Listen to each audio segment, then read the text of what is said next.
Good evening to all of you. Welcome to this amazing platform Exam Wala with Yogita Mukhati and I am Kanak Mukhati. मैंने आपको first lecture में पूरा syllabus overview करवा दिया था और कल वाली क्लास में हमने चैप्टर फर्स्ट रियल नंबर का इंट्रोडक्शन कर लिया था, उसे हम इंट्रोड्यूस हो गए हैं। पर मैं आपको प्रीवियस क्लास का रिवीजन एक और बार करवा देती हूँ। तो कल हमने जो पढ़े थे वो रियल नंबर्स। अब रियल नंबर्स क्या होते हैं, जिसे आर से डिनोटेट किया जाता है, वो रियल नंबर्स होते हैं। नेगेटिव भी होते हैं, पॉजिटिव भी होते हैं और जीरो भी होते हैं। ठीक है। अब उसके भी टू टाइप्स होते हैं। कौन कौन से? पहला रेशनल, दूसरा इरेशनल। रेशनल जो होता है वो क्यू से डिनोटेड होता है और इसे हम पी बाई क्यू के फॉर्म में लिखते हैं और इसमें Q is not equals to zero. अब Q is not equals to zero क्यों? क्योंकि ये मैंने आपको कल वाली वीडियो में समझा दिया है। अगर आपको कोई कंफ्यूजन है तो आप कल वाली वीडियो देख कर आए। फिर इरेशनल नंबर क्या होते हैं? जो पी बाई क्यू के फॉर्म में नहीं लिखे जाते। ये डेसिमल, इसका आंसर जो होता है वो नॉन रिपीटिंग या नॉन टर्मिनेटिंग होता है। अब रेशनल नंबर के भी टू टाइप्स होते हैं। एक होते हैं इंटीजर्स, दूसरे होते हैं नॉन इंटीजर रेशनल नंबर। जो नॉन इंटीजर रेशनल नंबर होते हैं उनका आंसर हमेशा डेसिमल में आता है और इन्हें हम नंबर लाइन पे रिप्रेजेंट नहीं कर सकते। बट इंटीजर जो होते हैं उन्हें हम नंबर लाइन पे रिप्रेजेंट कर सकते हैं। ये पॉजिटिव भी होते हैं, नेगेटिव भी होते हैं और जीरो भी होते हैं और इसे हम जेड से डिनोट करते हैं। अब इंटीजर्स के भी दो टाइप्स होते हैं, एक नेगेटिव नंबर, दूसरा है होल नंबर। नेगेटिव नंबर नाम से ही पता चल रहा है, जिस भी नंबर या डिजिट के आगे नेगेटिव साइन हो उसे हम नेगेटिव नंबर कहते हैं।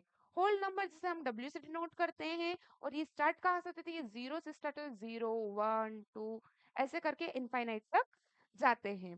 ये होल नंबर हो गए। अब होल नंबर के भी टू टाइप्स होते हैं, एक तो होता है जीरो, दूसरा होता है नेचुरल नंबर। जीरो मतलब ओनली जीरो, ठीक है। नेचुरल नंबर को हम एन से डिनोट करते हैं और ये वन से स्टार्ट होते हैं, वन टू थ्री ऐसे इनफाइनाइट तक। ठीक है। ये हो गया हमारे रियल नंबर्स के टाइप्स और उनके डेफिनेशंस।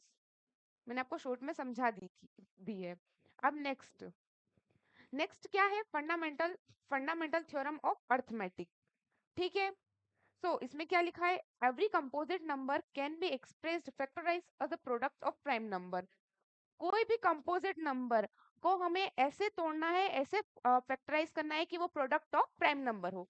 कंपोजिट नंबर और प्राइम नंबर मैंने आपको कल वाली वीडियो में बता दिए थे, पर मैं एक और बार आपको बता देती हूँ।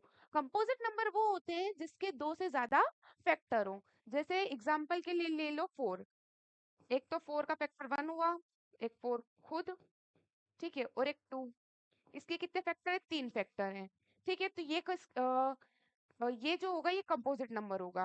और प्राइम नंबर वो होते हैं जिसके केवल दो फैक्टर हो, एक वो खुद और दूसरा वन। मान लो टू, तो टू का एक फैक्टर वन हो गया और एक टू खुद हो गया, तो ये किसकी कैटेगरी में आ जाएगा? तो ये प्राइम नंबर की कैटेगरी में आ जाएगा। इरेशनल नंबर, तो इरेशनल नंबर जो होते हैं उसे हम रियल नंबर भी कहते हैं, ठीक है, but it can not be expressed us ratio of integer. ये हम इंटीजर के रेशो में इसे एक्सप्रेस नहीं कर सकते और इरेशनल का एग्जांपल है रूट टू। ठीक है। अब हम मूव करते हैं हमारे क्वेश्चन की तरफ। तो इसमें से मैंने कल कुछ क्वेश्चन करवा दिए थे, जैसे 140 करवा दिया था मैंने आपको, 7429 करवा दिया था। बाकी ये तीन मैंने आपको होमवर्क में दिए थे। जिसका आंसर आ गया है बहुत अच्छी बात है, जिसका नहीं आया है और जिसे डाउट है वो बोर्ड पे देखिए, अभी आपके सारे डाउट क्लियर हो जाएंगे। सबसे पहले हम लेंगे 156। 156 के हम सबसे पहले फैक्टर निकालेंगे। तो हम इसको सबसे पहले टू से डिवाइड देंगे। टू से क्यों? क्योंकि पीछे इवन नंबर है इसलिए। टू सेवन जा 14। 15 तो टू के टेबल में आता नहीं है, उससे छोटा 14 आता है। कितने टाइम में आता है? 7 टाइम में आता है। अब यहाँ एक बचा, टू एट जा 16। ठीक है। अब नीचे आंसर आ गया 78। 78 को भी हम टू से डिवाइड देंगे। टू से क्यों? क्योंकि पीछे फिर इवन नंबर है। तो टू थ्री जा 6। 7 तो आता नहीं है टू के टेबल में, उससे छोटा क्या आता है? 6 आता है, इसलिए हम टू थ्री जा 6। फिर उसके बाद एक बचा, टू नाइन जा 18। अब ये टू से डिवाइड नहीं होगा, अब ये थ्री से डिवाइड होगा। क्यों? क्योंकि थ्री और अगर हम 9 को प्लस करेंगे तो हमारा जो आंसर आएगा वो आएगा 12, और 12 is the multiple of 3। 3 one जा 3, 3 थ्री जा 9। 13 डायरेक्ट 13 की ही टेबल से डिवाइड होगा। क्यों? क्योंकि 13 एक प्राइम नंबर है। 13 वन जा 13। ये तो हमने फैक्टर्स निकाल लिए। अब इसको फैक्टराइज फॉर्म में कैसे लिखते हैं इधर देखो। 2 into 2 into 3 into 13 equals to 156, है ना। अब यहाँ 2 दो बार है, तो इसको हम 2 की पावर कितनी लिख सकते हैं, 2 लिख सकते हैं। 3 एक ही बार है, ठीक है, 3 को एज इट इज, और 13 भी एज इट इज। ये हो गया हमारा आंसर 156। ठीक है, देख लीजिएगा एक बार, आप इसका स्क्रीनशॉट ले लीजिएगा। ले लिया। चलो अब नेक्स्ट क्वेश्चन की तरफ मूव करते हैं। नेक्स्ट क्वेश्चन क्या है, 3825।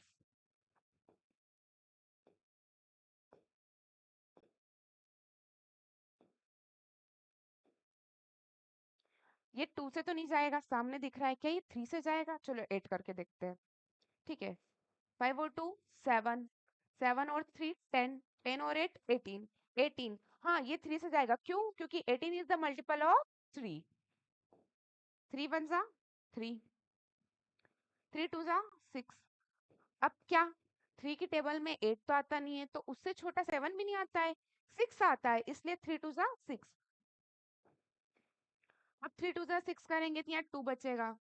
3 की टेबल में 22 भी नहीं आता, अब उससे छोटा क्या आता है, 21, तो 3 7 जा 21। ठीक है, अब यहाँ 1 बचा, 3 5 जा 15। अब ये वापस जो है 3 से ही जाएगा, क्यों डिवाइड होगा 3 से, ये क्योंकि अगर इनको प्लस कर रहे हैं हम तो 15 आ रहा है, 15 इज द मल्टीपल ऑफ 3। ठीक है, 3 4 जा 12, 3 2 जा 6, 3 5 जा 15। अब ये 3 से डिवाइड नहीं होगा, क्योंकि इसको 8 करने पे क्या आ रहा है, 11 आ रहा है, और 11 इज द 11 जो है वो 3 का मल्टीपल नहीं है। ठीक है, तो हम इसको 5 से डिवाइड देंगे। 5 से क्यों, क्योंकि पीछे 5 है, और अगर किसी भी डिजिट के पीछे 5 और 0 होते हैं तो वो 5 से डिवाइड हो जाता है। ठीक है, 5 की टेबल में 42 तो आता नहीं है, अब उससे छोटा क्या आता है, 40 आता है, कितने टाइम्स में, 8 टाइम्स में। ठीक है, तो 5 8 जा 40। अब यहाँ 2 बचा, तो 5 5 जा 25। ठीक है, अब 85 भी वापस 5 से जाएगा, 5 1 जा 5, कितने बचे 3, 5 7 जा 35, 17 1 जा 17।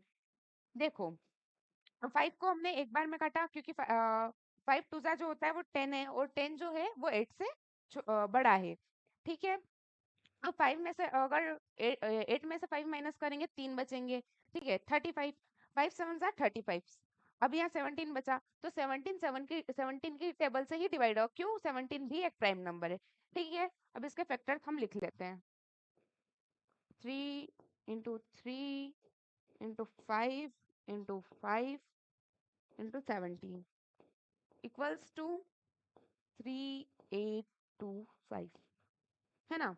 अब यहाँ 3 दो बार है, तो 3 की पावर 2, या 5 भी 2 बार है, तो 5 की पावर 2।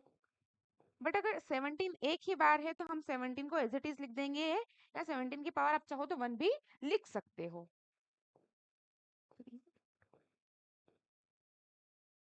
ये भी हमारा क्वेश्चन हो गया है। ठीक है, एक बार आप स्क्रीनशॉट लेना चाहे तो ले सकते हैं।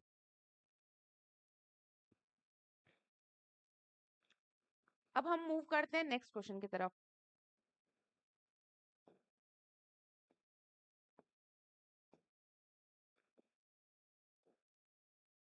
अब ये जो जाएगा ये 5 से जाएगा। ठीक है, क्योंकि पीछे 5 है, सामने दिख रहा है, 5 1 जा 5, 0 as it is 0 as it is, 5 1 जा 5। अब ये ना तो 2 से जाएगा, ना तो 3 से जाएगा, और ना ही 5 से जाएगा, तो ये किससे जाएगा, ये 7 से जाएगा। ठीक है, 7 3 जा 21, सॉरी, जस्ट वेट, मैं थोड़ा सा गलत कर दिया।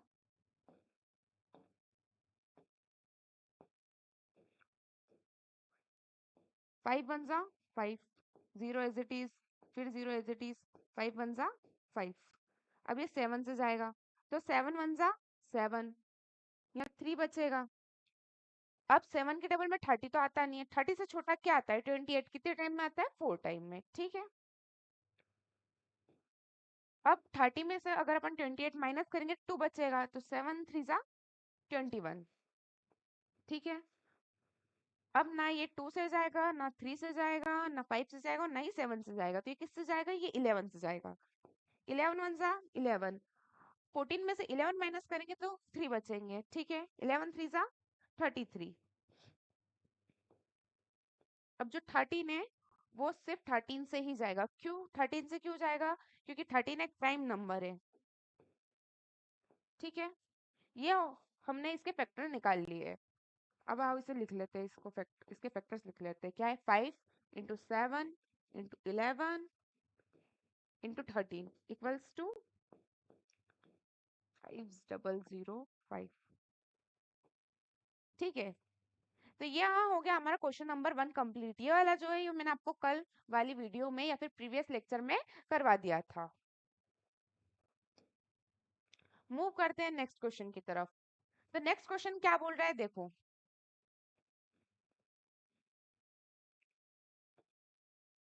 Find the LCM and HCF of the following pair of integer and verify the LCM of two numbers and HCF two numbers equals to product of two numbers। इसमें हमको LCM और HCF find करना है। और ये question ये पूछ रहा है कि जो LCM इंटू HCF है क्या वो प्रोडक्ट ऑफ टू नंबर होगा? प्रोडक्ट ऑफ टू नंबर मतलब क्या? जो ये दो डिजिट दे रखी है इसका हम LCM और HCF निकालेंगे, उनका मल्टीप्लिकेशन करने के बाद इन दोनों के मल्टीप्लिकेशन के बराबर क्या वो होगा? मैं आपको क्वेश्चन करके बता देती हूँ, आपको समझ आ जाएगा। Just wait. हम्म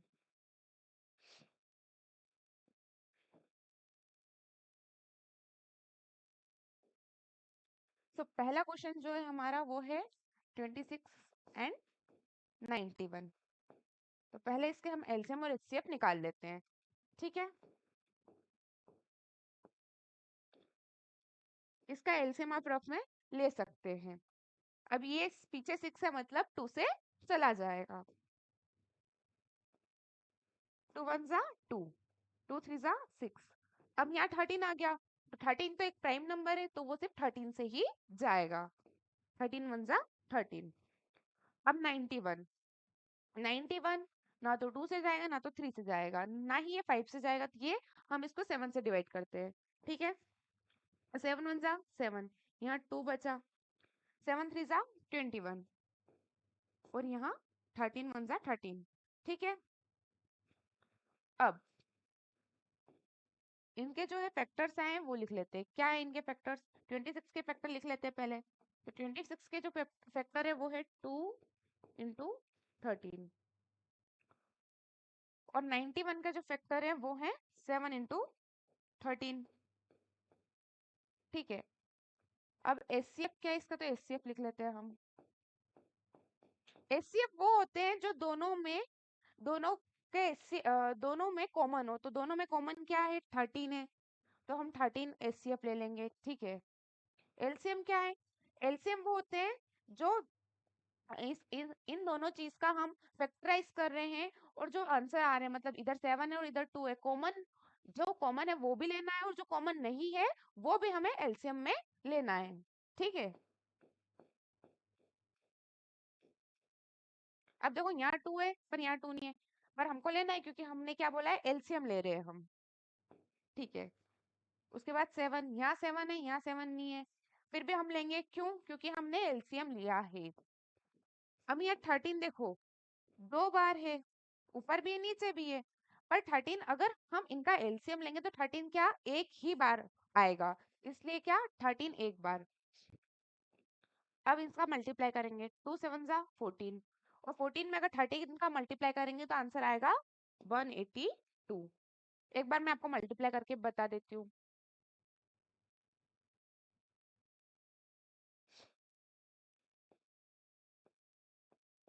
ठीक है, 3 4 जा 12, 3 1 जा 3, 1 प्लस 4, 14 1 जा 14। ये हमारा आंसर आ गया 182, ठीक है। अब उसके बाद यहाँ तक सबको समझ आ गया? अब उसके बाद हमें जो एक फॉर्मूला लगेगा, क्या? LCM into HCF equals to product of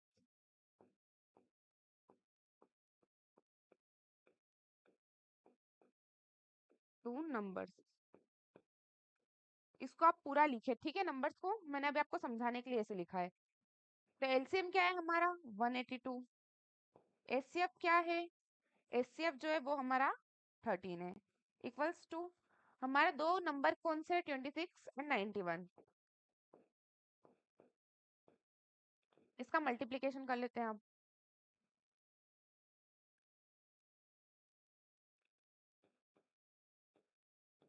182 और 13 का मल्टीप्लाई करेंगे तो 3 2 जा 6, 3 8 जा 24, 3 1 जा 3 5, 1 2 जा 2, 1 8 जा 8, 1 1 जा 1, 6, यहाँ पे भी 6, ठीक है? 6 एडजेटिव उतर जाएगा, 4 और 2 6, अब 8 और 5 13 और ये 1 4। तो क्या आंसर आ रहा है? 4366। प्रोडक्ट टू नंबर अगर हम करेंगे तो हमारा आंसर 4336 ही आना चाहिए। चलो करके देख लेते हैं। 6 1 जा 6, 6 9 जा 54, एक को 2 1 जा 2, 2 9 जा 18, 6 6, 8 और 5 13, सॉरी यहाँ 2 आएगा, माय मिस्टेक। यहाँ पे जो है 2 आएगा, 1 और 1 2, ठीक है? और 1 और 1 यहाँ पे भी 2, मतलब हमारा आंसर क्या है? 2336। दोनों तरफ हमारा आंसर बराबर आ गया है। तो क्या LCM LHS equals to RHS, ठीक है?